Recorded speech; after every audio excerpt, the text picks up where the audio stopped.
እኔስ አደንቃለሁ የእግዚአብሔርን ስራ። በመንፈስ ቅዱስ መጽሔትነት ያልታየህ አንተ በምእመናን ላይ በቤተክርስቲያን ላይ መሾምህን መታገሱ የእግዚአብሔርን ስራ አደንቃለሁ ይላሉ። ስለሱ ከአንተ ጵጵስና የበለዓም አህያ ምስክርነት የተሻለ ነው ይሉታል። ለኢትዮጵያም በራሱ ለኢትዮጵያም በሀገር ደረጃ ሊጠቀስ የሚችል ትልቁ የምርምር የታሪክ የፍልስፍና መጽሐፍ ይሄ ነው ብዬ ነው እማምነው። በአማን ትንሣ በምድርን ካልኦሙ ለቄርሎስ ወለቅዱስ ዮሐንስ አፈወርቅ። በእውነት በምድራችን የቄርሎስና የቅዱስ ዮሐንስ አፈወርቅ ባልንጀራቸው ተነሳ ብለው አድንቀው አመስግነዋል። በዚህ መጽሐፍ ላይ የተንጸባረቀው የቅዱሳት መጽሐፍት እውቀት የሃይማኖት እውቀት ደረጃ በጣም የጎላና ከፍ ያለ ነው። ከቢቱ በስተቀር ኢትዮጵያዊ መናፍቅ መልስ የተሰጠው የለም በዛ ውስጥ።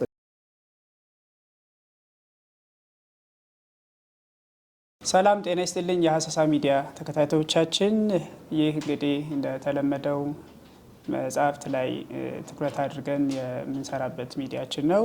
የተለያዩ ደራሲያን እና ተርጓሚያን ጋር ቃለመጠይቅ እናደርጋለን፣ የመጽሐፍት ሂስ እንሰጣለን፣ ሌሎች ዶክመንተሪ ስራዎችንም መጽሐፍትን በተመለከቱና ደራሲያን በተመለከተም እንሰራለን። ዛሬ ለቃለመጠይቅ የጋበዝንላቸው መጋቤ ምስጢር አባ ህሩይ ኤርሚያስ ዶክተር ነው። እንግዲህ አባ ህሩይ ኤርሚያስን ለማታውቋቸው በተለያየ የቤተክርስቲያን አገልግሎት ሲያገለግሉ የነበሩ አባት ናቸው። እንዲሁም ደግሞ በአብነት ትምህርት በጣም በከፍተኛ ደረጃ የተማሩ ናቸው። የቅኔ ትርጓሜ መጽሐፍት መምህር ናቸው። ዜማና ቅዳሴም እንደዚሁ አዋቂ ናቸው። ልዩ ልዩ አገልግሎቶችን ከኢቲሳ አቡነ ተክለ ሃይማኖት ገዳም ጀምረን እንደው በቅኔ መምህርነታቸው ጀምረን እንኳን ብንመለከት ሰፊ አገልግሎት ያላቸው ናቸው። በተለያዩ አድባራት ላይ በጸሐፊነትም እንዲሁ አገልግለዋል። በስብከተ ወንጌል አገልግሎት ሲያገለግሉ የነበሩ ናቸው። በነገረ መለኮት በቅድስት ሥላሴ መንፈሳዊ ኮሌጅ በከፍተኛ ማዕረግ የመጀመሪያ ዲግሪያቸውን ሁሉ ተቀብለዋል። እንዲሁም ሁለተኛ ሶስተኛ ዲግሪያቸውም በኢትዮጵያን ስተዲስ ወይም በኢትዮጵያ ጥናትና ምርምር ከጀርመን ሃምቡርግ ዩኒቨርሲቲም እንደዚሁም ይዘዋል። በምስራቅ ምዕራብ ደቡብ አውሮፓ ሀገረ ስብከት ስራ አስኪያጁ ነው። እንደዚሁ እስከ 2010 ዓ.ም ከ2005 ጀምረን ሲያገለግሉ የነበሩ ናቸው። አሁንም የምርምር ስራዎችን በሃምቡርግ ዩኒቨርሲቲም እንደዚሁ ጎን ለጎን ይሰራሉ። ጀርመን ሀገር ባለ የኢትዮጵያ ቤተክርስቲያን ላይም አገልግሎታቸውን እየሰጡ ነው። የምርምር ስራዎችን በተለያየ መድረክ ላይ አቅርበዋል። በእንግሊዝኛም እንዲሁም ደግሞ በአማርኛም ያዘጋጇቸው ስራዎች አሏቸው። ከነዚህ መጽሐፍት መካከል አባ ጊዮርጊስ ዘጋስጫ ያዘጋጀው መጽሐፈ ምስጢር የምንለው መጽሐፍ በ2001 ዓመተ ምህረት ተርጉመውልናል፣ ከግዕዝ ወደ አማርኛ ማለት ነው። ስለዚህ መጽሐፈ ምስጢርን የተረጉሙትን መጽሐፍ መሰረት አድርገን ቃለ መጠይቅ እናደርጋለን። ተከታተሉን። አባታችን ወደ ሀሰሳ መጽሐፍት ሚዲያ እንኳን በሰላም መጡ። እንኳን ደህና ቆያችሁ። እንግዲህ መጽሐፈ ምስጢር ብዙዎቻችሁ ለማታውቁትም እንግዲህ እንድታውቁትም ነው በተለይ ተመልካቾቻችን የምንጋብዘው። ትልቅ ስራ ነው። እኔ እንደውም ትልቅ ስራነቱን በእኔም የሚገመገም አይደለም፣ ግን እንደው ስራዎትን መሰረት አድርገን ደግሞ ቃለ መጠይቅ እናደርጋለን እና እንደው መጽሐፈ ምስጢርን ከማንሳታችን በፊት ስለ ደራሲው እንደው ብናነሳ ደግሞ ጥሩ ይመስለኛል። እንደው አባ ጊዮርጊስ ዘጋስጫ ማን ናቸው? ምን አይነት አበርክቶ ነው ያላቸው? እንደው በመቼ ክፍለ ዘመን ነው የነበሩት? በኢትዮጵያ ቤተክርስቲያን እንደው ያላቸው ቦታስ ምን ነበር የሚለው ላይ መሰረት አድርገን በመጽሐፈ ምስጢር ላይም በዋናነት በመግቢያው ላይም እንደው የደራሲውንም ሕይወትን ማንሳትም ስለሚያስፈልግ የተለያዩ ምንጮችን ፈትሸውና መርምረውም ገድለ አባ ጊዮርጊስ ዘጋስጫንም ሌሎች ምንጮችንም እንደዚሁ ብለው በራሱ ቋንቋ ደግሞ በደንብ አድርገው የከተቡት አለ ከትቦታል እና እንደው ስለ ደራሲው ብናነሳ ባታችን መልካም። አባ ጊዮርጊስ ያው ዘጋስጫ ይባሉ እንጂ ዘኢትዮጵያ ናቸው። ትውልድ ሰግላ ወይም ዘጋስጫ የምንላቸው ነገር ግን የኢትዮጵያን ቤተክርስቲያን ኢትዮጵያን ራሷን በዓለም መድረክ በስነ ጽሁፍ በኩል በምስጋና በኩል ጎልታ ደምቃ እንድትታይ እንድትታወቅ ያደረጉ ታላቅ ሊቅ ናቸው። ከቅዱስ ያሬድ ቀጥሎ በዜማ ድርሰትም ይሁን ለትውልድ በማስተላለፍ በማስተማር ትልቁን ሚና የተጫወቱት አባ ጊዮርጊስ ናቸው። ድጓ ብለን ቅዱስ ያሬድን ስናነሳ ሰዓታት ብለን አባ ጊዮርጊስን አለማንሳት አለማስታወስ አንችልም። ወደ ውስጥ ጠለቅ ብለን ካየን ደግሞ የተሟላ ስርዓተ ቅዳሴ ያላት ቤተ ክርስቲያን ናት ያለችን። በሌሎች አሃት አብያተ ክርስቲያናት ሁሉ ሳይቀር የሌሉ ተሟልተው የማይገኙ ስርዓተ ቅዳሴ ውስጥ የተካተቱ ስርዓቶችን አሟልተው የተሟላ ስርዓተ ቅዳሴ በኢትዮጵያ ቤተክርስቲያን እንዲኖር ያደረጉ ብዙ ድርሰታትን የደረሱ ታላቅ አባት ናቸው፣ መምህር ናቸው።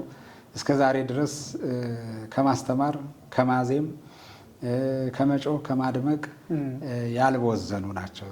ዛሬ ባለው ትውልድም አንደበት ቢሆን እያዘመሩ ያሉት እሳቸው ናቸው ብዬ ነው የማስበው። የቅዱስ ያሬድን ድጓ ለብዙ መምህራን ወይም ተተኪዎች ያስተማሩ ናቸው። ሰዓታት የደረሱ ናቸው። ሌሎች የምስጋና እንደ መልካ ውዳሴ ያሉትን እንደ መልካ ሕማማት ያሉትን ወይም ጸሎተ ዘሰባቱ ሰዓት የሚባለውን በስርዓተ ቅዳሴ ውስጥ ቅድም እንዳልኩት ብዙ ክፍሎችን የደረሱ መዓዛ ቅዳሴን የደረሱ ሌሎች የጸሎት መጻሕፍትም እንደ አርጋኖን እንደ ሆተ ብርሃን ያሉትን ምስጋናዎች የደረሱ ታላቅ ሊቅ ስለሆኑ ቤተክርስቲያን ውስጥ እየተናገሩ ያሉት እሳቸው ናቸው ብዬ ነው ማምነው እኔ።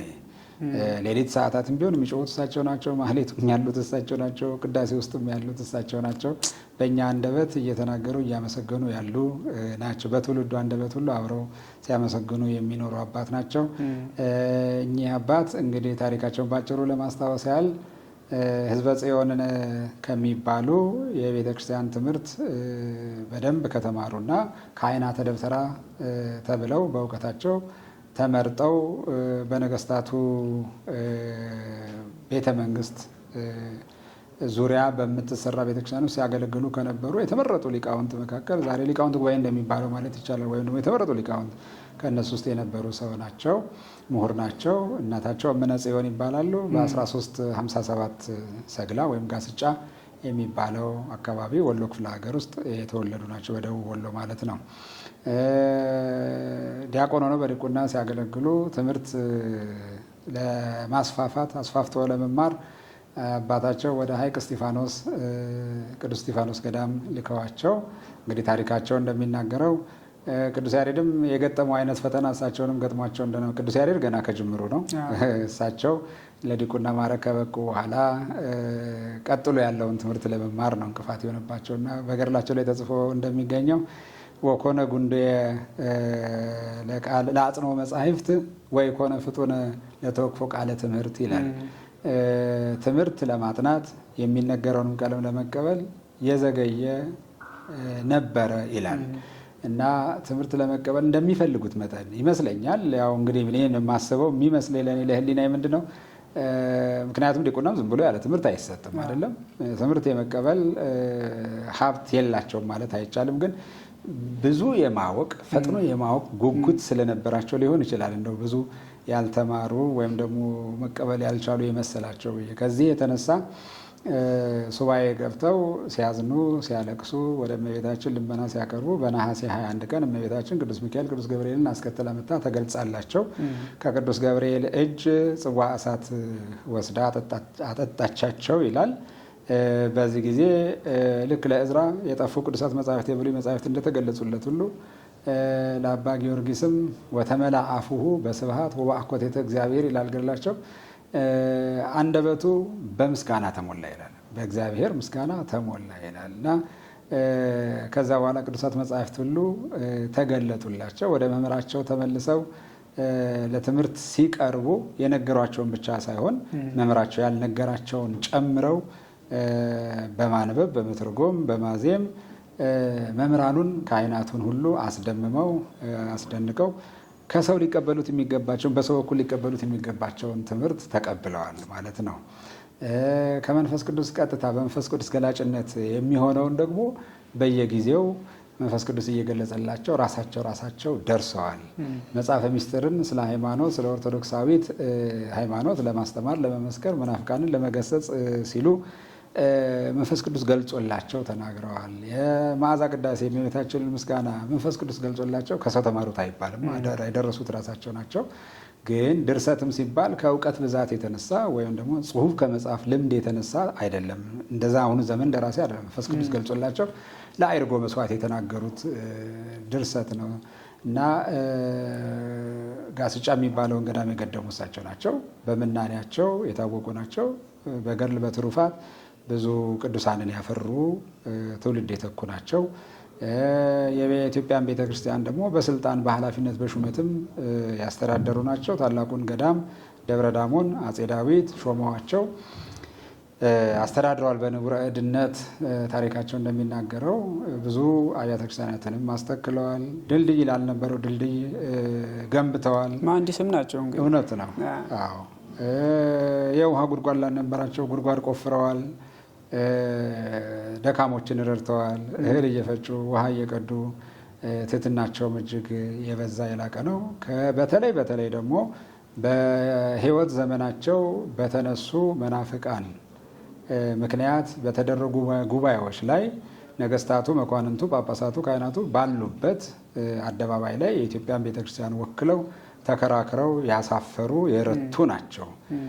በተለይ የኢትዮጵያን ኦርቶዶክስ ወይም ክርስቲያንን ጠቅላላ ለማሳፈር ተነስቶ የነበረ አንድ አይሁዳዊ ቤተ አይሁድ ማለት ነው፣ እምነተ አይሁድን የሚከተል ሰው ተነስቶ እንደነበረና እኔ ጥያቄ ጠይቂያችሁ ባትመልሱልኝ የኔን ሃይማኖት ትቀበላላችሁ፣ እናንተ ጠይቃችሁኝ እኔ ሳልመልስ ብቀር ወይም ደግሞ እናንተ መልሴን ካገኛችሁ ጥያቄ ከመለሳችሁ እኔ እናንተን እምነት እቀበላለሁ ብሎ ተወራርዶ የቀረበን ሰው በመንፈሳዊ ቅናት ተነሳስተው ጥያቄው ምንድን ነበረ? ኢየሱስ አምላክ ነው ትላላችሁ። አምላክ ከሆነ ለምን ወደ አልዓዛር መቃብር ሄዶ አልዓዛርን የት ቀበራችሁት ብሎ ጠየቅ። አምላክ ከሆነ የተቀበረበት እንዴት አያውቅም የሚል ጥያቄ ነበረ። እንግዲህ በሱ አይምሮ ይህንን ጥያቄ ሊመልሱልኝ አይችሉም፣ አሳፍራቸዋለሁ፣ ስለዚህ ወደ እኔ እምነት አመጣቸዋለሁ ብሎ የቀረበ ሰው ነበረ። እሳቸው ግን መንፈሳዊ ቅናት አነሳስቷቸው መጻሕፍትን እየጠቀሱ እግዚአብሔር በገነት አዳምን ጠርቶ ወዴት አለህ ብሎ ጠይቆታል። ስለዚህ አዳምን ወዴት ነው ያለው እግዚአብሔር አይደለምን ብለው ጠይቀውታል። እና ይህንን መመለስ ሳይቻለው ቀረ፣ አፈረ። ስለዚህ ያው የሚገባውን ቅጣት አገኘ ማለት ነው። በዚህ ጊዜ የነገስታቱም መኳንንቱም ጳጳሳቱም ካህናቱም ሁሉ ከመደነቅ ከመደሰት የተነሳ በአማን ትንሣ በምድርን ካልኦሙ ለቄርሎስ ወለ ቅዱስ ዮሐንስ አፈወርቅ፣ በእውነት በምድራችን የቄርሎስና የቅዱስ ዮሐንስ አፈወርቅ ባልንጀራቸው ተነሳ ብለው አድንቆ አመስግነዋል። ስለዚህ ከዛ ጊዜ ጀምሮ ኢትዮጵያዊ ቄርሎስ፣ ኢትዮጵያዊ ዮሐንስ አፈወርቅ ተብለው ሲመሰገኑ በትምህርታቸው በመንፈሳዊ ቅናታቸው የኖሩ አባት ናቸው። ብዙ መናፍቃን ናቸው የተነሱት፣ ምናልባት ወደፊት እናነሳ ይሆናል። ስለዚህ መናፍቃንን ሲያሳፍሩ የነበሩ የኢትዮጵያን ቤተክርስቲያን ዲፌንስ ሲያደርጉ የነበሩ ማለት የኢትዮጵያን ቤተክርስቲያን በደንብ ሲገልጹ የነበሩ ሲወክሉ የነበሩ አባት ናቸው። እንግዲህ መዋዕለ ሕይወታቸው አጭር ነው፣ ብዙ የሚባል አይደለም። 60 ዓመት ነው በዚህ ምድር ላይ የቆዩት። 14-17 ነው እሱ ላይ ነው ያረፉት።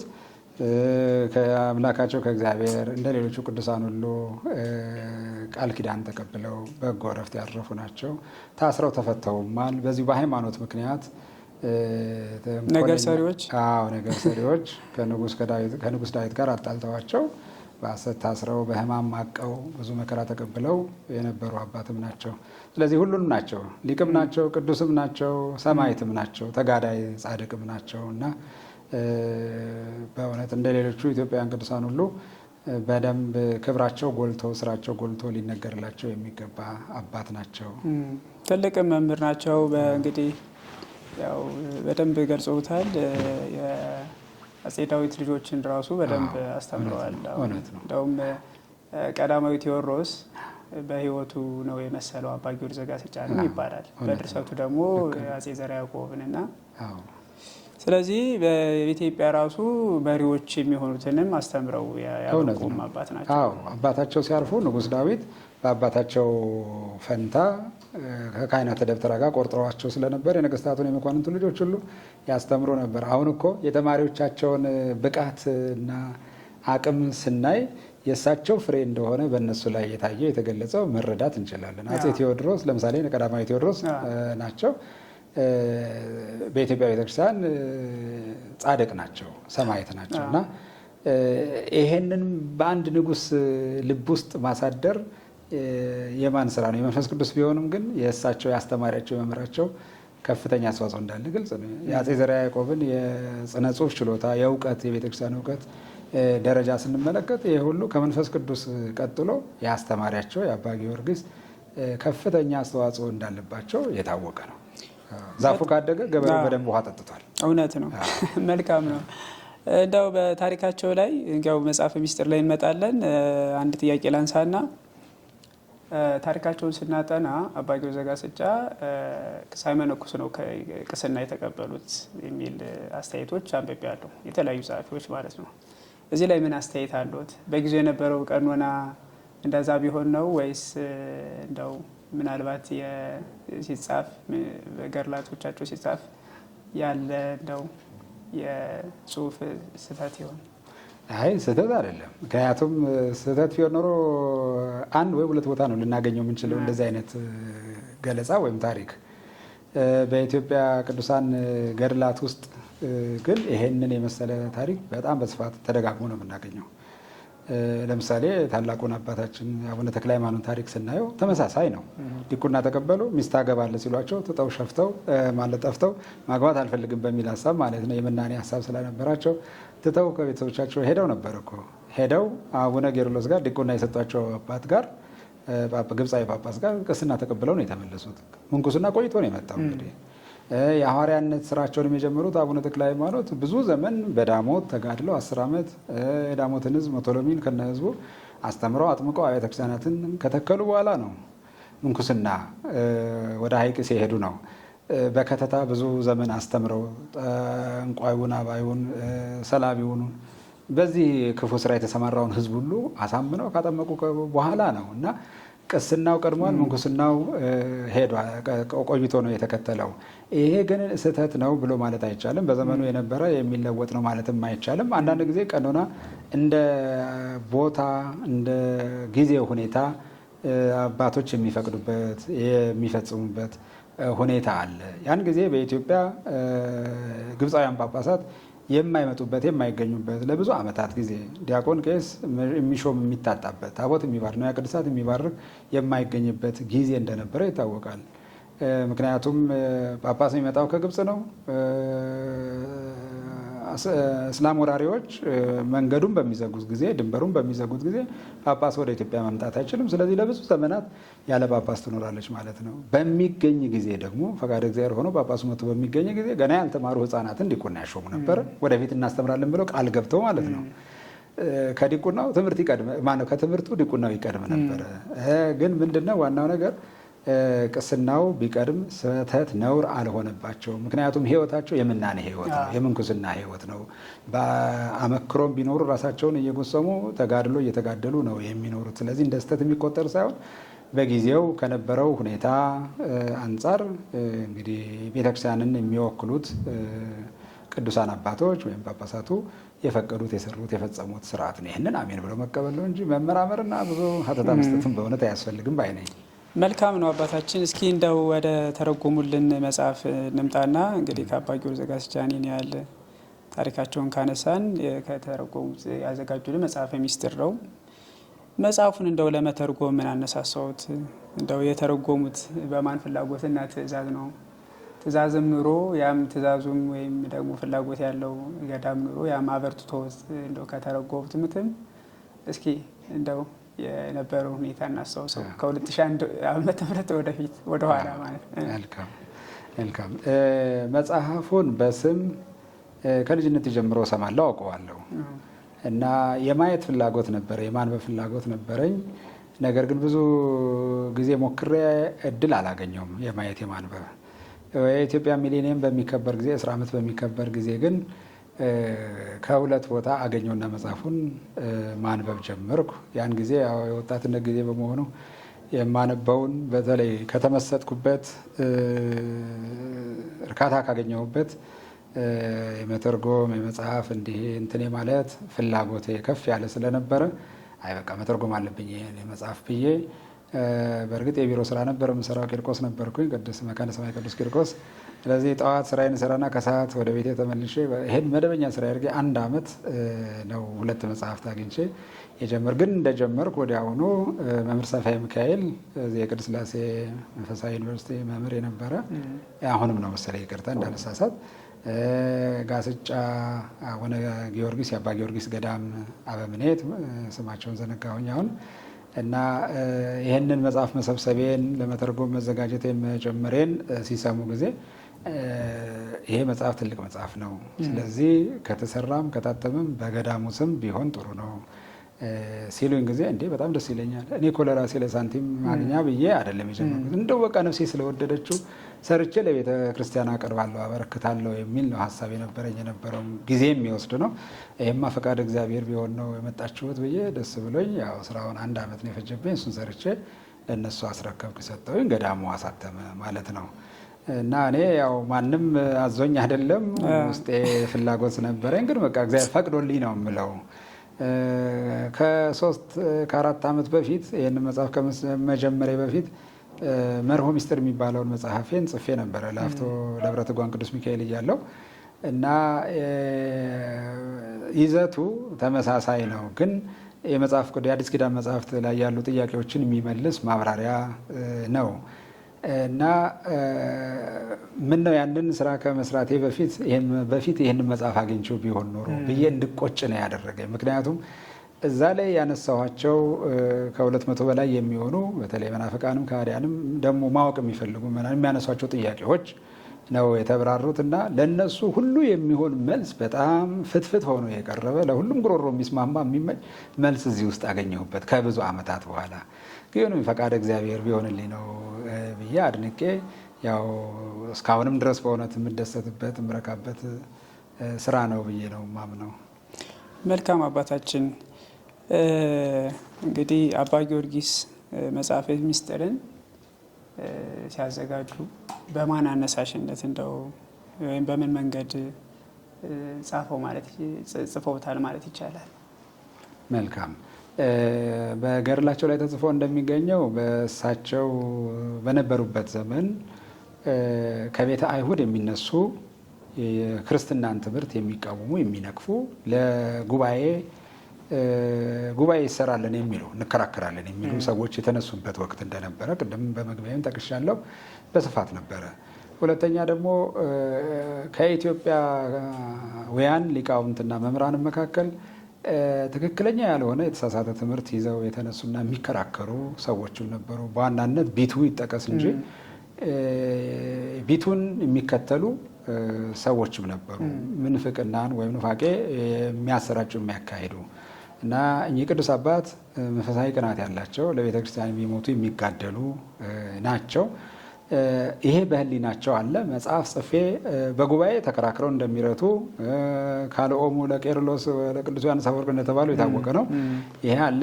ግን ጉባኤ ጠብቀው መከራከሩ ብቻ እሳቸውን የሚያረካ አልሆነላቸው። በህሊናቸው የሚመላለስ ሀሳብ ሆኖ ነው ያለው። ስለዚህ አንድ ቀን በሌሊት መንፈስ ቅዱስ አነሳሳቸው ይላል ገድሉ እንደሚናገረው። ወደ ቤተ ክርስቲያን ልጆቻቸውን ተማሪዎቻቸውን ይዘው ገቡ። ያን ጊዜ ልክ ነቢዩ ዕዝራ እንዳደረገው የጠፉ የብሉይ ኪዳን መጽሐፍትን 5 መጽሐፍት አስቀምጦ እየነገራቸው እንዳጻፋቸው ሁሉ ለኢትዮጵያዊው መናፍቅ ለቤተ አይሁድም ከዳተኛ ወይም ቤተክርስቲያን ከሚዋጋ ለኃይል ለሁሉም ምላሽ የሚሆን ይሄንን ቅዱስ መጽሐፍ መንፈስ ቅዱስ እያናገራቸው ለደቀ መዛሙርቶቻቸው እየተናገሩ በ2 ቀን ውስጥ ጽፈው እንደጨረሱት ይናገራል። መጽሐፉ ተጽፎም እንዳለቀ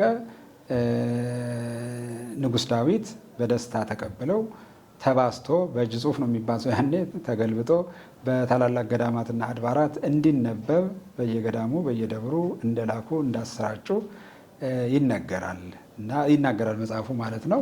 ያነሳሳቸው መንፈሳዊ ቅናት ነው። ያገዛቸው መንፈስ ቅዱስ ነው። መንፈስ ቅዱስ አነሳሳቸው የምንለው መንፈሳዊ ቅናት እንዲነሳሳባቸው ማድረግ። ሁለተኛ ደግሞ በዛች ዕለት በዛች ሌሊት ተአምረኛ በሆነች ወይም ታሪካዊ በሆነች በዛች ሌሊት እየተናገሩ እንዲያጽፉ በማድረግ መንፈስ ቅዱስ አነሳሳቸው እንላለን ማለት ነው። መልካም መጽሐፉ እንግዲህ መጀመሪያ ማለት ነው መጽሐፈ ሚስጥር ነበር የሚባለው። አሁን ወደ ኋላ ስንሄድ እንደገና ደግሞ በኋላ ሲተረጎሙ መጽሐፈ ሚስጥር በሚል ነው የተተረጎመው። ስለዚህ በዚህ ርዕስ እንግዲህ ስያሜ ለምን ተሰየመ የሚል ነው አንዱ። አባ ጊዮርጊስም ሲያዘጋጁትን መጽሐፈ ሚስጥር ብለው ነው ወይ ርዕስ አለው ወይ ማለት ይቻላል በዘመኑ ማለት ነው። እንደገና አሁንም መጽሐፈ ሚስጥር ብለን ሲተረጎምና የመጽሐፉን ርዕስ መጽሐፈ ሚስጥር ስንለውም ምክንያት ይኖረው ይሆን ወይ? ከይዘቱ አንጻርም ሊሆን ይችላል ወይም ሌላ ምክንያትም ካለው። ጥሩ እንግዲህ አሁን ምንድነው ወደ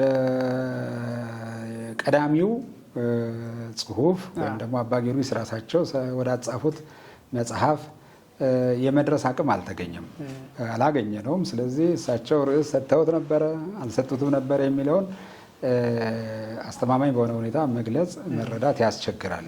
ግን እንደ ቤተክርስቲያናችን ትውፊትና ታሪክ ስናስብ ስንመረምረው ብዙ መጻሕፍት በጸሐፊዎች ወይም በደራሲዎች ይጻፋሉ፣ ይደረሳሉ። ርዕስ ግን አይሰጣቸውም። ርዕስ የሚሰጡት የኋላ ሰዎች ናቸው፣ ሊቃውንት ናቸው።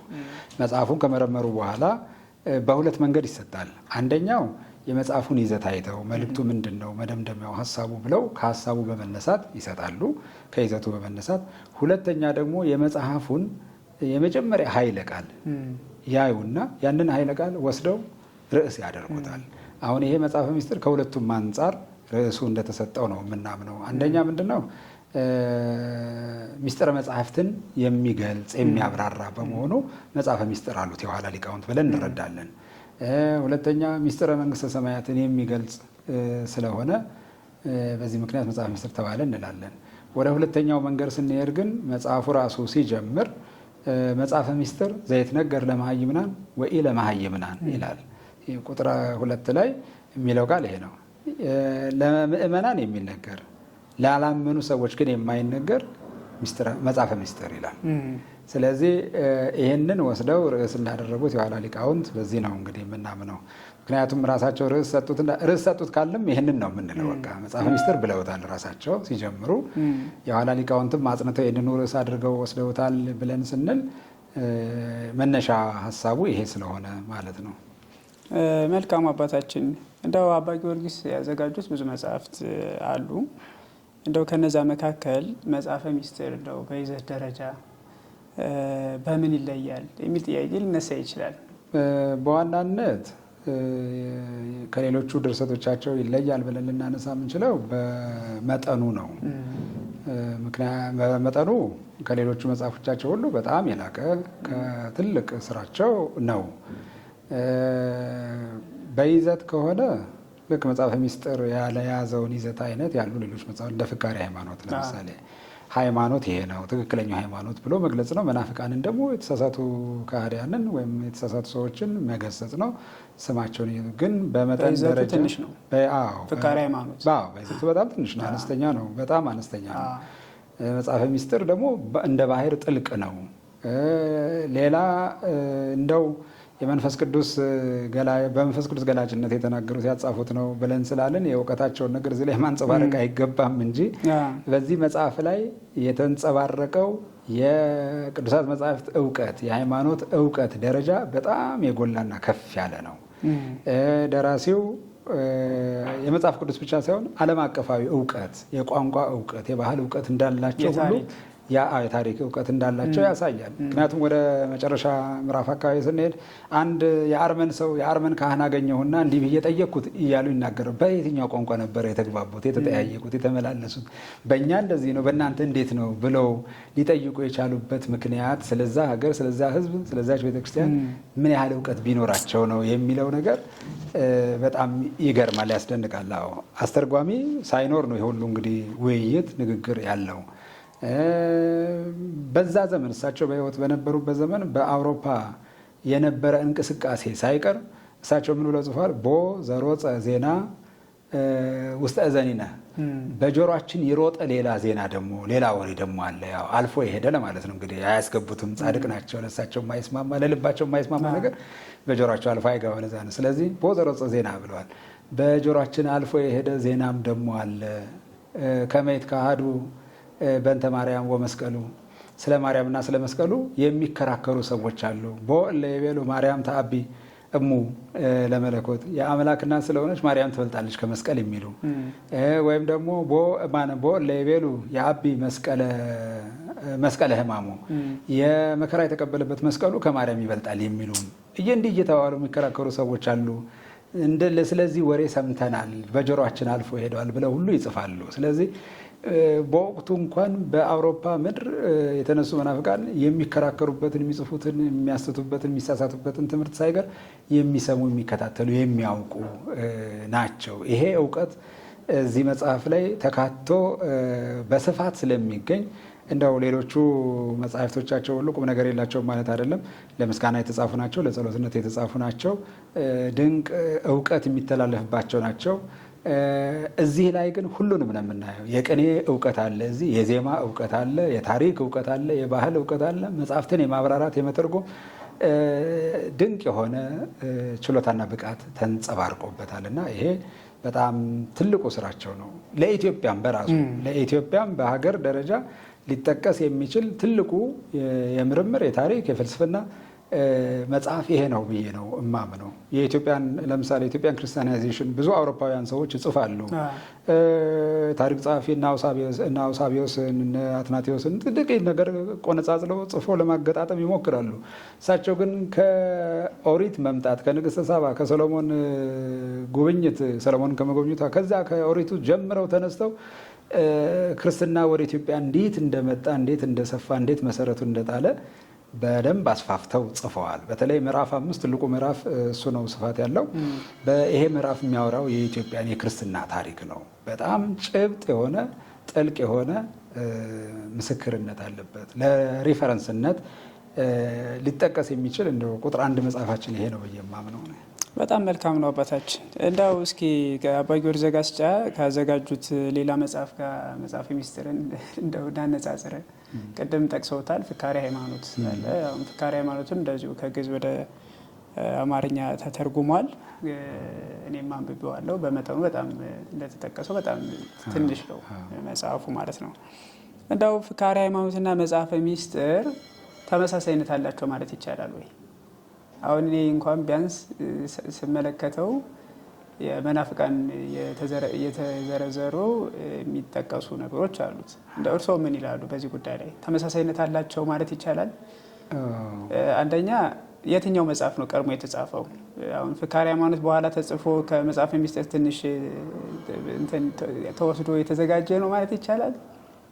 ወይስ ፍካሬ ሃይማኖት መጀመሪያ ተዘጋጅቶ በሰፊው በመጽሐፈ ሚስጥር ላይ መናፍቃኖቹ እየተዘረዘሩ መልስ ተሰጣቸው ማለት ይቻላል? በይዘት ደረጃ ምስኪን ነው ገድላቸው በየትኛው ቀዳሚ የትኛው ተከታይ እንደሆነ በግልጽ ያስቀምጣ አልመሰለኝም። ነገር ግን በይዘት ደረጃ እንዳለው ተመሳሳይነታቸው ግልጽ ነው። ተመሳሳይነት አላቸው። ግን አመክንዮ ምንድን ነው? አሁን ፍካሬ ሃይማኖትን አንድ መስፍን ስለ ሃይማኖት አስረዳኝ ብሎ ጠይቋቸው ለሱ በሚረዳው ልክ በመጠን የትኛውን ትምህርት መቀበል እንዳለበት የትኛውን መቀበል እንደሌለበት እውነትና ሐሰቱን እንዲለይ የጻፉለት መጽሐፍ ነው። ልክ እንደ ዜና ሐዋርያትን ቅዱስ ሉቃስ ለታኦፊላ ሲጽፍለት ሐዋርያት በዚህ ጊዜ እንዲያደርጉ እንዲሆኑ ብሎ የሚረዳውን በልክ ነው የጻፈው እንጂ ሐዋርያት የሆኑትን ያደረጉትን ሁሉ ነገር አልዘገበም። ቢዘግበው መጽሐፍ ራሱን ብቻውን የቻለ መጽሐፍ ይሆን ነበረ እና ፍካሬ ሃይማኖትን ለጠየቃቸው ክርስቲያናዊ መስፍን በሚረዳው መጠን የጻፉለት እንደ ዜና ሐዋርያት ሊቆጠር የሚችል ንዑስ መጽሐፍ ነው።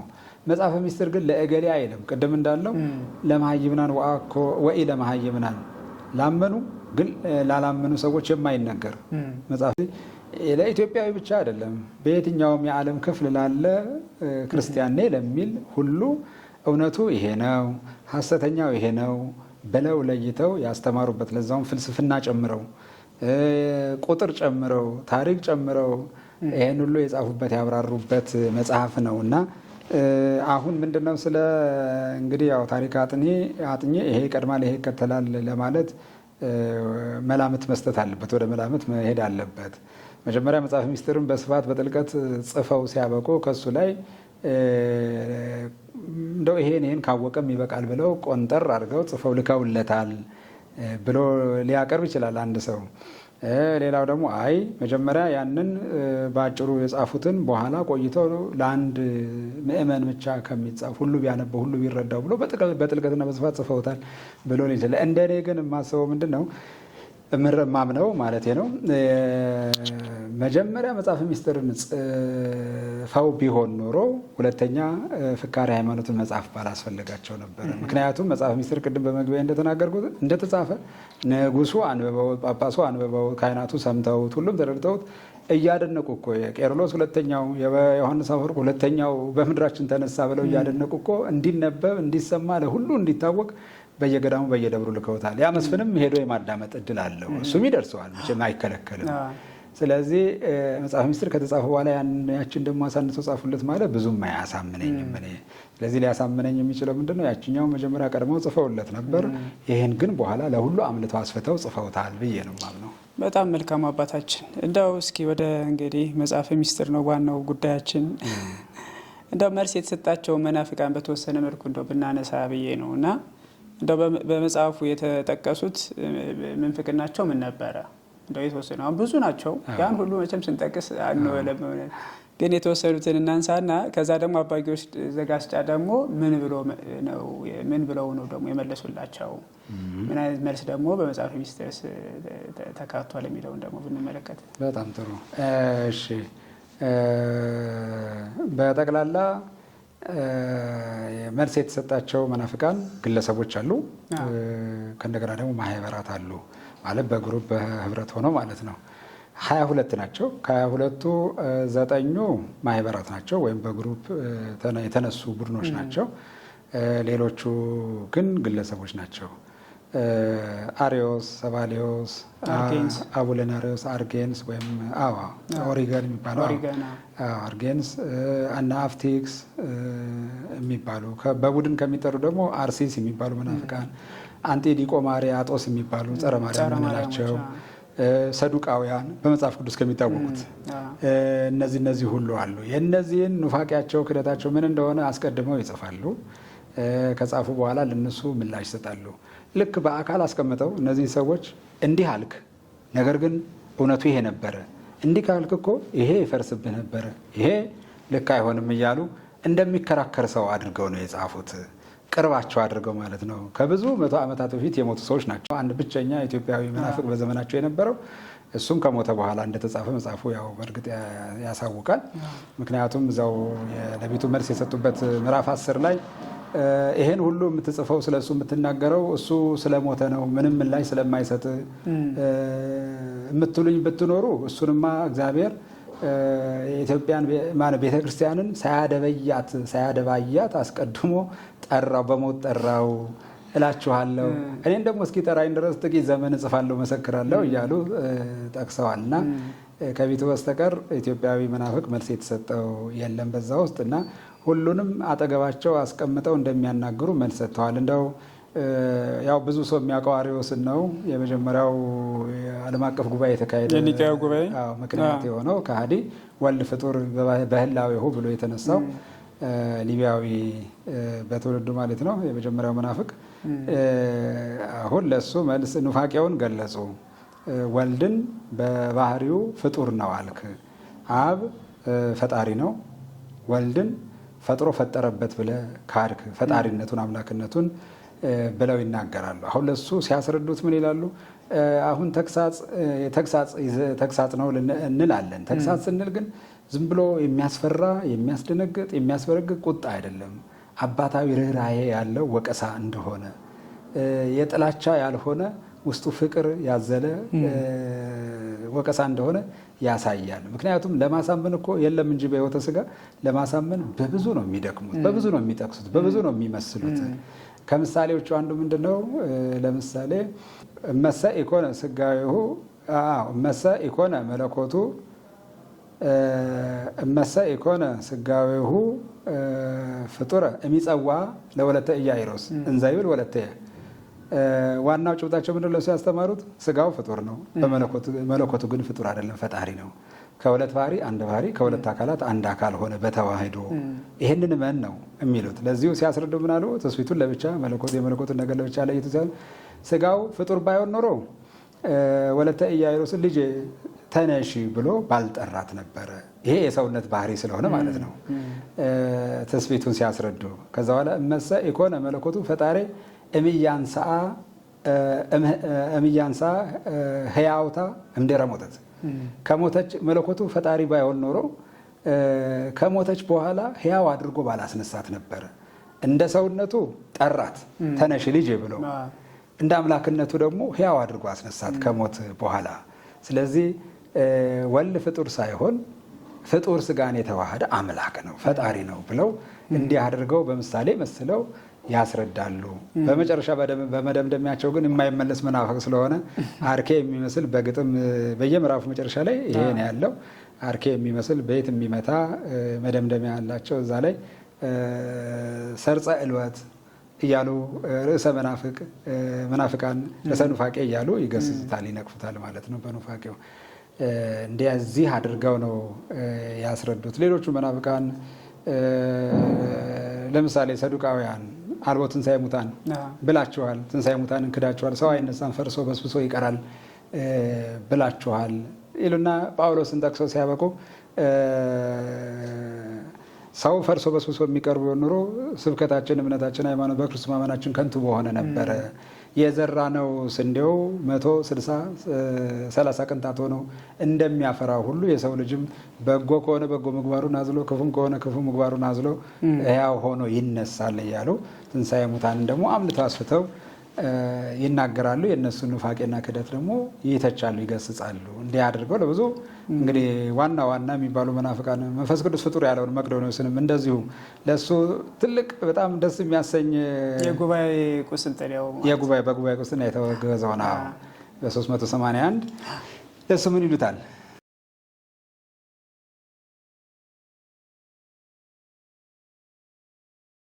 ከዛ በኋላ ምን ይላሉ? ጳጳስ ሆነ ጥምቀትህን ለመሆኑ በማን ስም ተጠመቅከው? መንፈስ ቅዱስ ፍጡር ካልክ በማን ስም ተጠመቅከው? ምክንያቱም ጥምቀት ያለ መንፈስ ቅዱስ አይሆንማ። ማቴዎስን ይጠቅሱና ሄዱና በአብና በወልድ መንፈስ ቅዱስም አጥምቁ ይላል።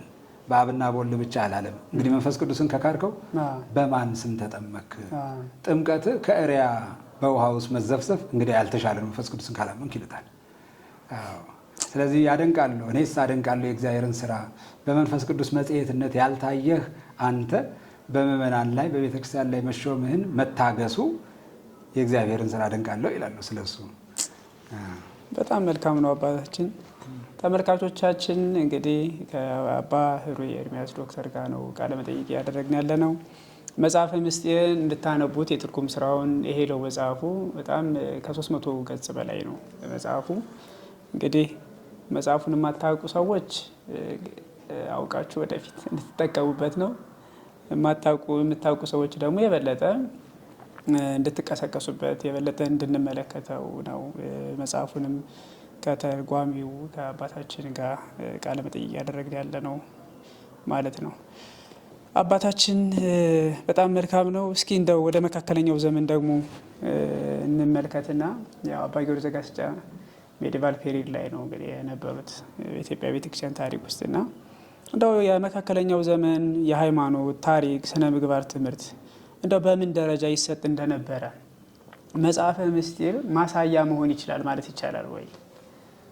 የትምህርታችን የልህቀት ደረጃው በዘመኑ የነበረው የቤተክርስቲያናችን የክርስቶሎጂም ሊሆን ይችላል የነገረ ክርስቶስ ትምህርቱ፣ የሚስጥረ ስጋዊው ትምህርቱ ምን ደረጃ ላይ እንደነበረ፣ የታሪክ እውቀት፣ ዓለም አቀፍ የታሪክ እውቀት ግንዛቤ ምን እንደነበረ እንግዲህ በዚህ በመጽሐፍ ላይም በጉባኤያቱ እንግዲህ ዓለም አቀፍ ጉባኤያት በምንላቸው እንኳን የተነሱ መናፍቃን ቅድም እንደጠቀሱት አርዮስንም እነ መቅዶኒዎስ ሁሉ የተነሱበት ነው እና ማሳያ መሆን ይችላል ወይ? በተለይ የትምህርታችን ደረጃ። እውነት ነው፣ ትክክል ነው። ቅድም በመግቢያም ለመግለጽ የፈለኩት ይህንኑ ሀሳብ ነው። በዛ ዘመን የኢትዮጵያውያን የእውቀታቸው ደረጃ በጣም ከፍ ያለ እንደነበረ የስነ ጽሁፍ ስራ ውጤቶቻቸው ምስክሮች ናቸው። በዛ ዘመን የተጻፉትን ያህል ቁም ነገር ያላቸው መጽሐፍት በየትኛውም ዘመን ተጻፈ ለማለት ያስቸግራል። ከዚህ የተነሳ ይመስለኛል ወርቃማ የስነ ጽሁፍ ዘመን የሚሉት መካከለኛውን ዘመን የታሪክ አጥኚዎች። መጽሐፈ ምስጢር ለዚህ ማስረጃ ወይም ምስክር መሆን ይችላል? አዎ ይሆናል፣ በደንብ አድርጎ። ምክንያቱም መጽሐፈ ሚስጥር ቅድም እንደተናገርኩት በተለይ በኢንሳይክሎፔዲያ ኢትዮፒካ ላይ ስለ መጽሐፈ ሚስጥር የጻፉ የውጭ መምህራንም አሉ። ስለ አባ ጊዮርጊስም የጻፉ አሉ። እኔ አማካሪ የነበሩ ፕሮፌሰር አሌክሳንድሮ ባውዚ ትልቅ ምስክርነት ሰጥተዋል። ስለዚህ መጽሐፍ በጣም ድንቅ የሆነ የታሪክ፣ የፍልስፍና፣ የሃይማኖት መጽሐፍ ብለው ገልጸውታል። እና በዚያ ዘመን ቅድመ ካጸጻፉ ስንጀምር አሁን ዝም ብሎ ድንገት በሌሊት ተነሱ ሲያበቁ ልጆች አንተ እዚህ ቁጭ በሉና የምነግራችሁን ጻፉ። በዛ ፍጥነት በዛ ሌሊት ነው እንደሚናገረው፣ በዛ ሌሊት ይሄን የመሰለ ድንቅ መጽሐፍ ተከታትሎ የመጽሐፍ በቃል የማጻፍ ልምምድ የሚባል አለ በትምህርት ዲክቴት ማድረግ። አሁን ይሄ እኮ ትልቅ ችሎታ እኮ የሚፈልግ ነገር እኮ ነው። ለስንት ሰው ነበረ የሚነግሩ? ስንት ነበሩ ተማሪዎቻቸው? በቁጥር ባይገለጽንም በሁለት ቀን ለመጨረስ ይህን መጽሐፍ መቼም ቁጥራቸው ከፍ ያለ ሊሆን እንደሚችል መገመት አያዳግትም።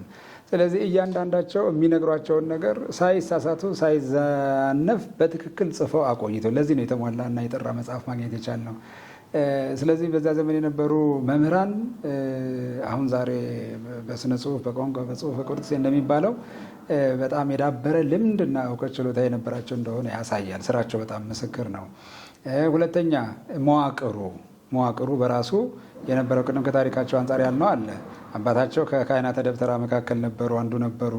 ለነዛ ለተመረጡ ሊቃውንት ነገስታቱ እኮ ርስት ይሰጣሉ፣ ጉልት ይሰጣሉ፣ ቀለብ ይሰፍራሉ፣ ለቤተሰብ ለልጅ ለወዳጅ የሚሆን ነገር መተዳደሪያ ሁሉን ነገር ይሰጣሉ። ለትምህርት የተሰጠውን ትኩረት ያመለክታል።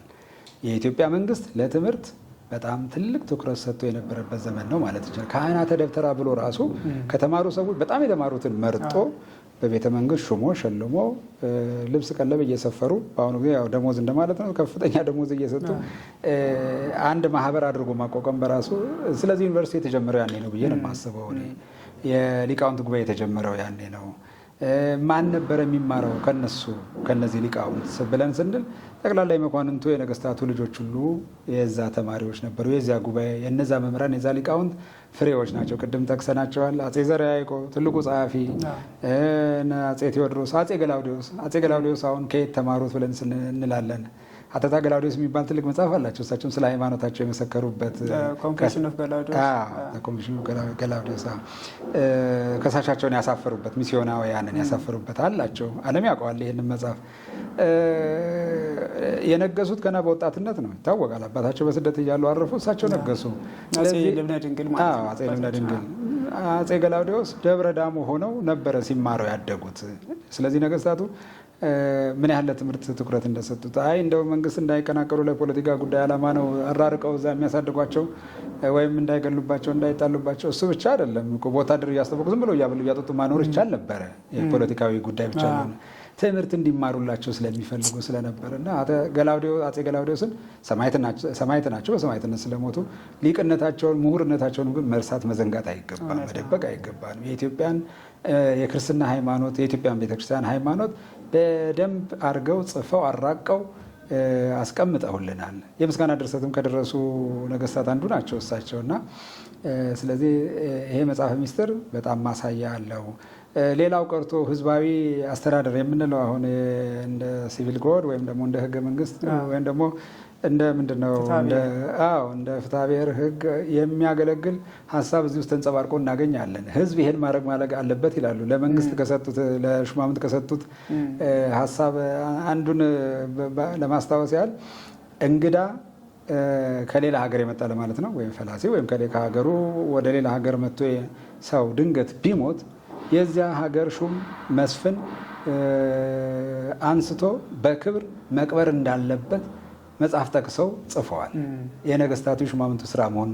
ስለዚህ የማዘጋጃ ቤትን ስራ የሚመለከት ሀሳብ ሁሉ እዚህ ውስጥ ተንጸባርቆ እናገኛለን ማለት ነው። ስለዚህ መጽሐፈ ሚስጥር በእርግጠኝነት ትልቁ ለምንጫችን ነው ማለት እንችላለን። በጣም መልካም አባታችን። እንግዲህ በዘመኑም እንግዲህ በተለይ እና አባ ኢየሱስ ሞዐ ቤተ መጻሕፍት ነበር ይባላል ጊዜው ሐይቅ እስጢፋኖስ እና አባ ጊዮርጊስ ዘጋስጫም ወደዛ የቤተ መጻሕፍቶችን የሚፈተሽበት የሚመረመርበት እድል አግኝተዋል ይባላል እና እንግዲህ ያም ደግሞ አብሮ እንግዲህ ምን ያህል መጽሐፍቶችን እንደ አበረከቱም የሚያሳየው ነገር ይኖራል ይመስለኛል በመካከለኛው ዘመን ላይ። ልክ ነው። እዚህ ላይ መጽሐፈ ምስጢርን አሁን እሳቸው የተጠቀሟቸውን የጠቀሷቸውን መጽሐፍት ስንመለከት እውነት ነው፣ ይህንን በደንብ የሚያሳይ ጉዳይ ነው። መንፈስ ቅዱስ እንደሚገልጽላቸው የታመነ ነው። ግን ደግሞ ቃል በቃል እንደው ለመናገር ኮፒ ለማድረግ ከሌላ መጽሐፍ ኮት ለማድረግ በአይነ ማየት ምናልባት ሊያስፈልግ ይችላል። ያነበቡት ወይ የተማሩት ጠቅሰውት ሊሆን ይችላል ብለን ከወሰድን መጽሐፈ ዲድስቅልያን በዛ ወቅት ምናልባት ብዙ ላይስፋፋ የሚችል አክሲማሮስን፣ ስንክሳሩን ገና ያልተተረጎመውን የቄርሎስ የአትናቴዎስ ትምህርት ያለበትን መልእክት ያለበትን ሃይማኖተ አበውን በሳቸው ዘመን አልተረጎም ቆይቶ ነው የተተረጎመው። ያንን ሁሉ ቃል በቃል እዚህ ውስጥ ኮት አድርገውት እናገኛለን። ስለዚህ የመጽሐፍ ክምችት እንደነበረ ያነቡ ይመረምሩ እንደነበረም ያሳያል፣ ሊያረጋግጥ ይችላል። መልካም አባታችን፣ እስኪ እንደው ያው መካከለኛው ዘመን መጽሐፈ ምስጢርም የተጻፈበትም ስለሆነ እንደው በ15ኛው መቶ ክፍለ ዘመን መጽሐፈ ምስጢር አገልግሎቱ ምን ነበር ማለት ይቻላል? ተጻፈ፣ ከዛ በዘመኑ ማለት ነው። አሁን በእኛ ቤተክርስቲያን እርስዎም እንደሚያውቁት በዘመኑ በተለይ በቤተክርስቲያን እንደ ታምረ ማርያም ይነበብ ነበረ። ከአባ ጊዮርጊስ ዘጋስጫ በኋላ ለምሳሌ እንዲነበብ ያደረገው አጼ ዘርዓ ያዕቆብ ነው ይታወቃል። የትርጉም ስራው በአባቱ በአጼ ዳዊት ቢጀመርም ማለት ነው። በኋላም እንደዚሁ መጽሐፈ ስንክሳርም በቤተክርስቲያን እንዲነበብ በየዕለቱ እንደዚህ አይነት ልምዶች ነበሩ።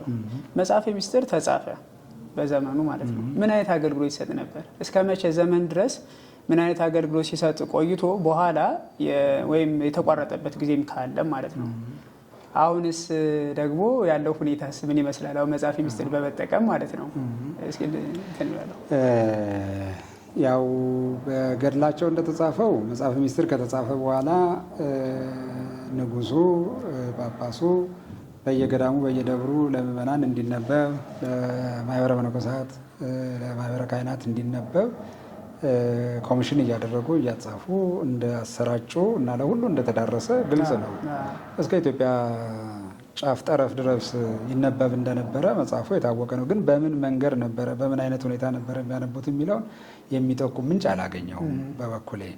እንደው ያገኘ ሰው ካለ ሊሞላው ይችላል ይህንን ክፍተት። ግን ምንድነው እሳቸውም እንደጻፉት ዘይት ነገር ማለት የሚነገር ሲለው የሚነበብ የሚተረጎም ማለት እንደሆነ ግልጽ ነው። ትርጓሜው ይሄ ነው። ነገስታቱም ንጉሱም ያደረጉት አስተዋጽኦ እንዲሰራጭ ማድረጋቸው ከዚህ አንጻር ነው። እና እንግዲህ እንደ ዛሬው ሃይማኖተ አበው በሚነበብበት ስርዓት ቀድሞ ይነበብ ነበረ ብለን ልንወስደው እንችላለን። አለበለዚያ ደግሞ ጉባኤ በሚቆምበት ጊዜ መጽሐፉ ይነበብ ነበረ ልንል እንችላለን። ትልቁ ግን ገዥ አሳማኝ ሊሆን የሚችለው ነገር ሲነበብ ቆይቷል። በተለይ ልንል የምንችለው ግብረ ሕማማት እስኪመጣ ድረስ በደንብ አገልግሎት ይሰጥበት እንደነበረ የመጽሐፉ ይዘት በራሱ ያመለክታል። ምክንያቱም ቅድም ገሌ ገሌ ገሌ የሚባሉ መናፍቃንን ጠቅሰው መልስ ሰጡ፣ ገሰጹ ነው የምንለው። ግን መጽሐፉ በ30 ምዕራፍ የተከፋፈለ ነው። ቁጥር እንኳን የሰጠሁት እኔ ነኝ በቁጥር የከፋፈልኩት እንጂ ወጥ ዝም ብሎ ምዕራፉ ሙሉ ወጥ ጽሑፍ ነበር። የምዕራፉን ርዕስ ለእያንዳንዱ ለ30 ምዕራፍ ርዕስ ሰጥተዋል። አሁን የመጀመሪያው ምዕራፍ ምን ይላል? ምንባብ ዘይትነበብ ምዕራፍ ዘጌና ይላል። በጌና በዓል የሚነበብ ይላል። ታኅሳስ 28 ነው ጌና ማለት እንግዲህ በዛ በዓል ቀን ይህ መጽሐፍ ይነበብ እንደነበረ። ሁለተኛው ደግሞ ምንባብ ዘልደት ይላል። በልደት በዓል የልደትን በዓል ሲያከብሩ ያነቡት እንደነበረ። እንደዛው ዘቃና ዘገሊላ ዘጥምቀት እያለ ይቀጥል። ስምዖን ወደ ሕማማት ስንሄድ ደግሞ በተለይ የስቅለቱን ዘነግ ዘሰለስቱ ሰዓት ዘስድስቱ ሰዓት እያለ ይከፋፍላል። ከፋፍለው ነው የሰሯቸው። ስለዚህ በነዚህ እሳቸው በሰሩት ስርዓት መሰረት ይነበብ እንደነበረ እንገምታለን። ከፋሲካ በኋላም እንደዚሁ በሰኑ ፋሲካ፣ በፋሲካ ሁለተኛ ቀን፣ በሰሉሰ ፋሲካ እያሉ እስከ ዳግም ትንሣኤ ድረስ ይሄዳሉ እና የመጨረሻው ምዕራፍ ደብረ ታቦር ነው። በበዓለ ደብረ ታቦር የሚነበብ አለ። በዚህ እሳቸው በራሳቸው በሰሩት በከፈሉት መሰረት ይነበብ እንደነበረ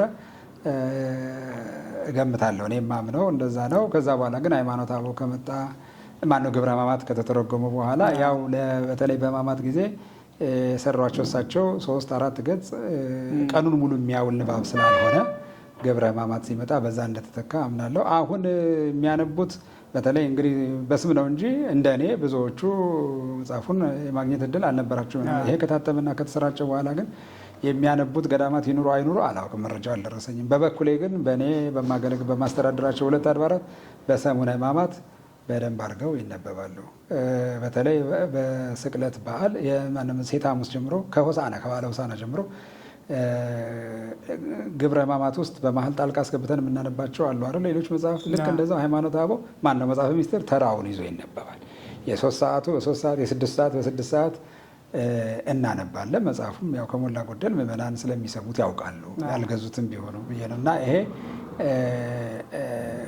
በይዘት ደረጃ አንድ ማወዳደር አይገባም እንጂ እውነት ለመናገር ሃይማኖተ አበው ብለን ተርጉመን ከያዝ ነው ከምንደክምለት አንድምታ ከምናጠናለት መጽሐፍ ቢበልጥ እንጂ የሚያንስ አይደለም። እውነት ለመናገር ውስጡ በያዘው ጭብጥ ሌሎቹ ጸሐፊዎች እኮ እየፈሩ ፈራ ተባ እያሉ የጻፏቸውን የተዋቸውን ነገር እሳቸው አፍርጠው ነው የጻፏቸው፣ በድፍረት ነው የጻፏቸው እና የጎላ እውነት የፈጠጠ እውነት የጻፉበት መጽሐፍ ነው። የሚያሳፍር አይደለም። ስለዚህ ቢነበብ አገልግሎት ላይ ከሃይማኖተ አበው ጋር ተራቅጾ ቢነበብ በበዓላቱ ተከፍለዋል። በተከፈሉበት በዓላት ቀን እንደ ስንክሳር ቢነበብ፣ በተለይ በሕማማት ግን እንደው ሰዓቱን ጠብቆ ቢነበብ በጣም ጥሩ ነው ብዬ ነው የማስበው። ምክር የምለግሰው። በጣም መልካም ነው አባታችን። እንደው እንደ አጠቃላይ አባ ጊዮርጊስ ዘጋስጫ መጽሐፈ ሚስጥርን ሲያዘጋጁ ዋና ዓላማቸው ምንድን ነው ማለት ይቻላል? ለምን ዓላማ አዘጋጁት ማለት ይቻላል? ቅድምም ጠቃቅሶልናል። እንደው ትኩረት አድርገን ጉዳዩን እናንሳው ብዬ እንደው ዋና ዓላማቸው ይሄ ነው ብለን ልንጠቅሰው የምንችለው ነገር ካለ ጥሩ ነው። እሺ፣ ዋናው ዓላማ ቅድም እንደተናገርኩት ዘመኑ ምእመናን ብቻ ሳይሆኑ መናፍቃንም የበዙበት፣ ከሃዲዎች የበዙበት፣ የቤተክርስቲያንን ትምህርት የሚበርዙ አስተማሪዎች የተነሱበት ወቅት ነበረ። ስለዚህ ዋነኛ ዓላማቸው ሊሆን የሚችለው እነዚህን መናፍቃን የቀደሙትን መናፍቃን እየጠቀሱ ስህተታቸውን ነቅሶ አውጥቶ ማስተማር መገሰጽ ነው። መናፍቃኑን መገሰጽ ነው።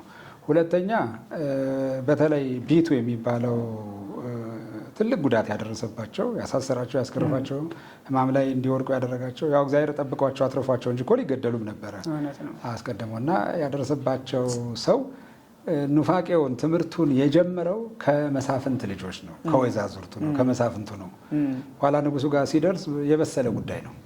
ስለዚህ አንድ መነኩሴ አንድ መናኝ ተቃወሙ አልተቃወሙ ለሱ የሚያስፈራ አልነበረም። ትምህርቱን ኑፋቄውን ለማስፋፋት ሁሉም የተባበረበትም በዛ ምክንያት ነው። ጳጳሱ በወቅቱ የነበሩት እንኳን ራሱ ኑ ይዳኙ ሲባሉ ዳኝነት ለመስጠት እውነቱ አባ ጊዮርጊስ ጋር ነው ብሎ ለመመስከር ድፍረት አልነበራቸው፣ ጥባት አልነበረባቸው። ከዚህ የተነሳ ነው ተላልፈው ለእስር የተዳረጉት።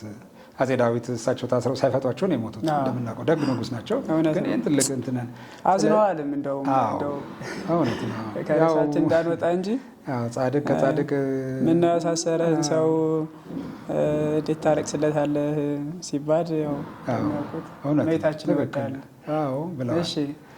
እና ትልቁ ዓላማ ይሄ ነው። በወቅቱ ተነስተው የነበሩ መናፍቃንን በነዛ መናፍቃን ምክንያት ከሃይማኖት እየወጡ የነበሩትን ወይም ደግሞ በነቢቱ የተሰበኩትን በሐሰት የተሰበኩትን ምእመናን ከነገስታቱ ልጆች ጀምሮ ማለት ነው መመለስ፣ ማስተማር፣ መገሰጽ ነው። ሌላው ግን መቼም ይህን የመሰለ የስነ ጽሁፍ ስራ ወይም ድርሰት በአንድ ትውልድ ብቻ ተቋርጦ የማይቀር እንደሆነ ያውቁታል። ለዚች ቤተ ክርስቲያን በእሳቸው ዘመን ብቻ ሳይሆን ከዚያም በኋላ ከእሳቸውም በኋላ የቤተክርስቲያንን ትምህርት የሚከልሱ የሚበርዙ ቤተክርስቲያንን የሚያውኩ ሰዎች እንደሚነሱባት በመንፈስ ቅዱስ አስቀድሞ ተገልጾላቸዋል። ስለዚህ የቤተክርስቲያን ታሪኳ ከምን ወደ ምን ከየት ወደ የት እንደሆነ የሚያስተምር መጽሐፍ፣ ቋሚ የሆነ መጽሐፍ እንደሚያስፈልግ ተገንዝበው ለትውልዱ ሁሉ ማስቀመጥ ያለባቸውን ስራ ነው የሰሩት። የመጽሐፍትን ቁጥር ወስነው ለምሳሌ 81 መጽሐፍትና ፍትሐ ነገሥት አለ። ፍትሐ ነገሥት በዛ ዘመን ለሁሉ አልተዳረሰም፣ ሁሉ አያውቀውም። ነገር ግን እሳቸው መጽሐፍቱን በስም እየጠቀሱ በርዕስ እየጠቀሱ ምዕራፍ 28 ላይ ማየት ይቻላል ወስነዋቸዋል። ከዚህ እንዳትወጡ ነው፣ ከዚህ የወጣ መጽሐፍ እንዳትቀበሉ የሚል መልእክት ያለው ነው። እና በወቅቱ የነበሩትን መናፍቃን መመለስ መመከት ወይም መገሰጥ ብቻ ሳይሆን ለቤተ ክርስቲያኒቱ ቋሚ የሆነ የስርዓት ትምህርትም ስርዓትም እየሰሩላት ነው። ከዚህ ዓላማ አንጻር እንደጻፉት ነው ወይም እግዚአብሔር በሳቸው አድሮ እንዳጻፈልን ነው ማምነው። መልካም አባታችን በመጽሐፉ መግቢያ ላይ እንግዲህ የአባ ጊዮርጊስ ዘጋስጫን ታሪክን ባተቱበት ስራቸውንም በጠቀሱበት ላይ መልካ ስዕል፣ መልካ ቁርባን፣ መጽሐፈ ብርሃን እያሉ የጠቀሷቸው መጽሐፍት አሉ እና የአባ ጊዮርጊስ ድርሰቶች እንደሆነ አስረድተውናል። እና እንደው የአባ ጊዮርጊስ ስለመሆናቸው የቅርብ ጥናቶችን ሀሳብ ይደግፋል ወይ? በቂ ማስረጃ አለን ወይ? እንደው ሀሳቡን አልቀየሩም የሚል ጥያቄ አሁን በዘመኑ ባገኙት መረጃ አትተውታል። በዚህ መግቢያ ላይ ሀሳቡን ከቀየሩ አይ ይሄን ጉዳይ አሁን እንኳን ሳጠና እነዚህ ድርሳናት እነከሌ ጻፉት የሚል አግኝቻለሁ የሚሉት እንደው ይኖር ከሆነ እውነት ነው። ጥሩ ጥያቄ ነው። እንግዲህ ወንድም ማጋለጥ አይደለም ማለት እንደ ማጋለጥ እንደ ስህተት አቆጥሬ አይደለም፣ ግን የሰው ግንዛቤው ከጊዜ ጋር እንደ ሁኔታው ሊለያይ ይችላል። ትናንት የተነገረውን ዛሬ ማረም ይችላል። እና መግቢያውን ያዘጋጁት መምህር ሰይፈ ሚካኤል ናቸው፣ እኔ አይደለሁም። እኔ ቀጥታ ወደ ትርጉም ስራው ነው የገባሁት። እሳቸው ናቸው ያዘጋጁት። እሳቸው የሚያምኑበትን እምነት ጽፈዋል፣ ያመኑበትን ነገር ማለት ነው። እንደኔ ግንዛቤ ያኔም ቢሆን አሁንም ቢሆን በእርግጥ እነዚህ ከተጠቀሱ ስራዎች ውስጥ አንዳንዶቹ እሳቸው እንዳልሆኑ ግልጽ ነው። ለምሳሌ መልካ ስዕል የአባ ጊዮርጊስ ድርሰት አይደለም። ሰዓታት ጋር አብሮ ተያይዞ አገልግሎት ላይ ስለሚውል ካልሆነ በስተቀር በሌሎች የታሪክ መጽሐፍ ተጽፎ እንደምናገኘው ተፈሲ ማርያም የሚለውና መልካ ስዕል የአጼ ገላውዴዎስ የአጼ ልብነ ድንግል ድርሰቶች ናቸው። በመከራቸው በስደታቸው ጊዜ የደረሷቸው ይጸልያቸው እንደነበሩ ጸሐፌ ትእዛዝ ገብረስላሴ የተባሉ ታሪከ ዘመን ዘዳግማዊ ምኒልክ የሚል መጽሐፍ የጻፉ ሌሎችም እንዲህ ታሪክ ጸሐፊዎች ብላቴንጌታ ኅሩይም ይጽፈዋል ይመስለኛል ጸሐፊዎች ላይ ተጠቅሷል። እና ደራሲው የአባ ጊዮርጊስ ድርሰቶች እንዳልሆነ የታወቀ ነው። አሁን እዚህ ጽሁፍ ላይ መግቢያው ላይ ይሄ ክርክር ስለነበረ ነው አጼ ልብነ ድንግል በስደታቸው ጊዜ የደረሱት የሚለው ሀሳብ ስላላስማማቸው መሰለኝ ክርስትናቸውን እንኳን ወይም ደግሞ የምግባር ጉድለታቸውን እንኳን ያላስተካከሉ ሰዎች ይህን ደረሱት ማለት እንደዚህ ማለት አንችልም። አሁን ለምሳሌ የምግባር ጉድለት ያለበት ሰው የእውቀት ጉድለት ግን የሌለበት ሰው ብዙ እኮ ነው ያለ። ዛሬ ብዙ ቄስ አለ፣ ብዙ ዲያቆን አለ፣ ብዙ ምርጌታ አለ፣ የብዙ መምህር አለ። የታወቀ ነው። ደግሞ በምግባር የሚወቀስ የሚነቀፍበት ነገር የሌለው በጣም የሚመሰገን ሰው ከእውቀት ደግሞ ጎድለት ያለበት ሰው አለ። ስለዚህ ሁለቱ የተለያዩ ነገሮች ናቸው። አጼ ልብነ ድንግል በኢትዮጵያ ላደረሰው ጥፋት ላደረሰው የ15 ዓመት ጦርነት ምክንያት የሚሆን ጥፋት ያጠፉ ሰው ቢሆኑም ነገር ግን በኋላ ንስሐ የገቡ ሰው ናቸው።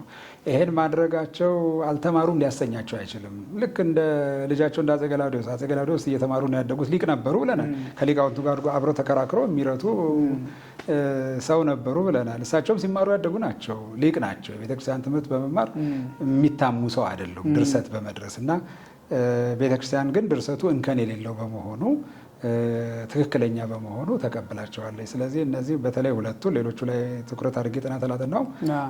እነዚህን ሁለቱን ግን የአጼ ልብነ ድንግል የአጼ ገላውዴዎስ ድርሰቶች እንደሆኑ በብዙ መጽሐፍ ተጽፏል። ይህንን እንደዚህ ነው የማምነው የምቀበለው። መልካም ጥሩ ነው። እኔም በሌሎች ምንጮች ያነበብኩት ስላለ ለዛ ነው ጥያቄውን ያዘጋጀሁት። እንደው ወደ መጨረሻ ጥያቄያችን እንምጣና መጽሐፈ ሚስጥርን እንደው በዚህ ዘመን እነማን ማንበብ ይገባቸዋል? በምን መንገድ ይነበብ የሚል ጥያቄ እስኪ እናንሳ። ሰባኪዎቻችንም በግረ መንገዳችን ቢያነሱልን ጥሩ ነው። እንደው መጽሐፈ ሚስጥርን ሳናነብ እንዴት ሰባኪ እንሆናለን? እንዴት በምን ድፍረት ነው ስለ ቤተክርስቲያን መናገር የሚቻለው? እና ማነው ማንበብ ያለበት? በግዴታ እንደው በግዴታ እነከሌ ማንበብ አለባቸው የሚሉት አለው የሚያስተላልፉ ማለት? እውነት ነው። ማንበብ የፍላጎት ብቻ ሳይሆን የግዴታም የመንፈሳዊ ግዴታም ቢሆን በጣም ጥሩ ነው። ምክንያቱም አሁን ብዙ ሰው ከንባብ ጋር የተጣላ የተራራቀ ነው የሚመስለኝ ሳየው። ስለዚህ ወደ ማንበብ መመለስ ማዘንበል በጣም ያስፈልጋል። በተለይ ደግሞ ቅድም አንተም እንዳልከው ለሰው ሃይማኖት እናስተምራለን የሚሉ ሰዎች፣ እንጽፋለን የሚሉ ሰዎች አስቀድሞ በተለይ ስለ ኢትዮጵያ ኦርቶዶክስ ተዋሕዶ ቤተክርስቲያን የሚያስተምሩ ከሆነ የማስተማር ፍላጎትና ዝግጅት ካላቸው የአባ ጊዮርጊስን ትምህርት በደንብ ማጥናትና ማወቅ ያስፈልጋቸዋል። እውነት ለመናገር ሌላ መጽሐፍ አያስፈልግም ነበረ። ይህንን በደንብ አጥንቶ አንብቦ መረዳት ብቻ በቂ ነበረ። አሁን በመቶዎች የሚቆጠሩ መጽሐፎች ይታተማሉ፣ ይሰራጫሉ። ግን እንደ ትክክለኛ ጥሩዎች ናቸው ከተባሉ ከዚህ ውስጥ የተቀዳ ካልሆነ በስተቀር ሊወጣ የሚችል አይደለም። ቅድም ተናግሬዋለሁ። ቄርሎስን ዓለም ያደንቃል። ተረፈ ቄርሎስን እሳቸውም እያደነቁ ጽፏል። አድናቂ ናቸው። ይሄ ደግሞ በተለይ የሚወደድ ጠባያቸው ነው። አትናቴዎስን አድንቀው ጽፈዋል እሳቸው። ግን ከነሱ በላይ የሚያስደንቅ ጠባይ ያየሁበት የእሳቸው ስራ ነው እውነት ለመናገር። ምክንያቱም ምናልባት በዛ ባሉበት ሀገር ቄርሎስም ይሁን አትናቴዎስ የመናፍቃን ማለት በመጀመሪያ የሃይማኖት አልባዎች፣ ቀጥሎ ደግሞ የአረባውያን መሐመዳውያን ተጽዕኖ ነበረባቸው ልንል እንችል ይሆናል። ነገሩ እነሱ ጣዖታውያን ካልሆኑ በእነሱ ዘመን አልነበረም። ያው ግን አላውቅም፣ እነሱ ፈራ ተባ እያሉ አፍዘው የጻፉትን አባ ጊዮርጊስ በድፍረት ነው የጻፉት። ጠላት ባላጋራ ቆሞባቸው ማለት ነው። ለዛም ከንጉስ ጋር ግብ ገጥመው በድፍረት ነው የጻፉት እና አንደኛ አገላለጹንም የቤተክርስቲያንን አገላለጽ ማወቅ ያስፈልጋል። ክርስቶስን እንዴት ነው የገለጹት? የትስብእትና የመለኮትን ነገር እንዴት ነው የገለጹት? አሁን በድፍረት ሰው ስለዚህ ጉዳይ ለመናገር ለመጻፍ ቃለ መጠይቅ ለማድረግ ደፍሮ ይነሳል። ይሄ እኮ እንደው ሐዲሳትም ቢያሄድ ብሉይም ቢያሄድ ሰው አይ ብሎ ወደኋላ የሚሸሽበት ጉዳይ ነበር። አጀንዳው ቀላል አልነበር፣ የሚያስፈራ ነበረ። ግን መጽሐፈ ሚስጥርን እንደው በቃል ሸምድዶ እስከ መያዝ የሚያደርስ ዝንባሌና ጥረት ብናደርግና እሳቸው በገለጹበት መንገድ መግለጥ ብንችል በእውነት የሐዋርያነት ክብር የሚያሰጥ ነው። ቤተክርስቲያኒቱን በትክክል እየገለጥናት እያገለገልናት ያለ ነው ያን ጊዜ ነው ብዬ የማስበው። ሌላው ደግሞ ከስርዓት አንጻር ስርዓትም ብዙ ጽፏል እኮ ስለ ስርዓት የተጻፈ አለ። ስለዚህ የቤተክርስቲያን አገልጋይ ለመሆን ዝም ብሎ ቅዳሴ መማር ወይ ደግሞ ቆቆም መማር ብቻ በቂ አይደለም። እንዴት አድርገን ነው ያን የተማርነውን ምስጋና በእግዚአብሔር ፊት የምናደርሰው? አነ መሀሌ ሀለ ቤተክርስቲያን ብለው ጽፈዋል። እሳቸው ማህሌታዊነታቸውን ገልጸዋል። የድጓ መምህራን ዝርዝር ውስጥ እኮ ይጠቀሳሉ። ስምንተኛው የድጓ መምህር ነው ይባላሉ። እውነት ነው ብለው ጽፏል። ወዘፋኔ ሀለ ቤተክርስቲያን ነው የሚሉት ብለው ጽፈው ራሳቸውን ገልጸዋል። እንደዚህ አድርገው ግን በምን አይነት ሁኔታ በምን አይነት ስርዓት በምን አይነት ዝግጅት ነበረ የሚያቀርቡት ያንን ምስጋና ያንን አገልግሎት ብለን ስንል ብዙ የምናየው የምንማረው የምንረዳው ነገር አለና ይህንን ማወቅ ለአገልጋዮች በጣም አስፈላጊ ነው። ለምንድን ነው የውጭ ፈላስፎችን ቲዎሪ ብቻ ሲሸመድዱ የሚውሉት? ለምንድን ነው ስለ ቁስ ነገር ብቻ ሲያስቡ የሚኖሩት? አባ ጊዮርጊስ ብዙ ፍልስፍና ጽፈዋል እዚህ። ለምሳሌ ሕፃን ልጅ እንዴት አድርጎ በእናቱ ማህፀን ይቋጠራል ይጸንሳል የሚለውን ሕክምና ዶክተሮች ከሚናገሩት ከሚያውቁት የበለጠ የተሻለ እውቀት እሳቸው በማስረጃ አድርገው ጽፈዋል። እንዴት ጽንስ ይጠበቃል፣ ጽንስ እንዴት ይወለዳል፣ ሰው ይሆናል፣ አይምሮ እንዴት ይሳልበታል፣ መቼና በየትኛው ቀን የሚለውን ሳይቀር ሁሉ በደንብ አብራርተው ጽፈዋል። መንፈስ ቅዱስ የገለጸላቸው ነው፣ መጽሐፍት መርምሮ ያገኙት ነው እና የኢትዮጵያን ፊሎዞፊ ከዚህ አንጻር እንደው አጉልቶ ለመረዳትና ለማሳወቅ ይህንን መጽሐፍ ከመንፈሳዊ አገልግሎትና ትምህርት ውጭም ያሉ ሰዎች ቢሆኑ ሊያነቡት ይገባል። ታሪክ ጸሐፊዎችም ቅድም እንዳልኩት የሮምን ታሪክ እኮ ሮም እንዴት እንዳመነች ክርስቲያን እንደሆነች ሌሎቹ የአውሮፓ ሀገሮች እንዴት እንዳመኑ በደንብ ጽፈዋል። ያንን ካተቱ በኋላ ነው ሀገራችን ኢትዮጵያ ግን ብለው የሚመጡት። መጨረሻ ሀገራችን ኢትዮጵያ ግን ያመነችው እንዲህ ነው፣ ክርስቲያን የሆነችው እንዲህ ነው ብለው ነው የጻፉት። ስለዚህ የታሪክ አጥኚዎችም ቢሆኑ ሊያነቡት ሊጠቅሱት የሚገባ መጽሐፍ ነው። ግን የሁሉም ነው፣ ለሁሉም መሆን አለበት። ሁሉም ያንብበው ነው የምለው ነው። መልካም ነው። አባታችን በአሰሳ መጽሐፍት ሚዲያ መጥተው በተረጎሙልን እና በአባ ጊዮርጊስ ዘጋስጫ ባዘጋጁት መጽሐፈ ሚስጥር ላይ መሰረት አድርገን ይህን የመሰለ ቃለ መጠይቅ ስለሰጡን በጣም አክብሮት እናመሰግናለን። እግዚአብሔር ይስጥልን። እግዚአብሔር ይስጥልኝ። እኔም አክብራችሁ ስለጋበዛችሁኝ።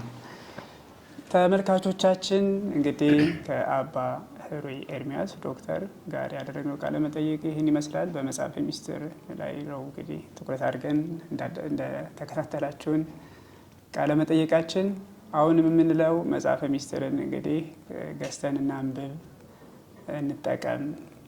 የሚል ነው መልእክታችን። ስለተከታተላችሁ እናመሰግናለን። እግዚአብሔር ይስጥልን።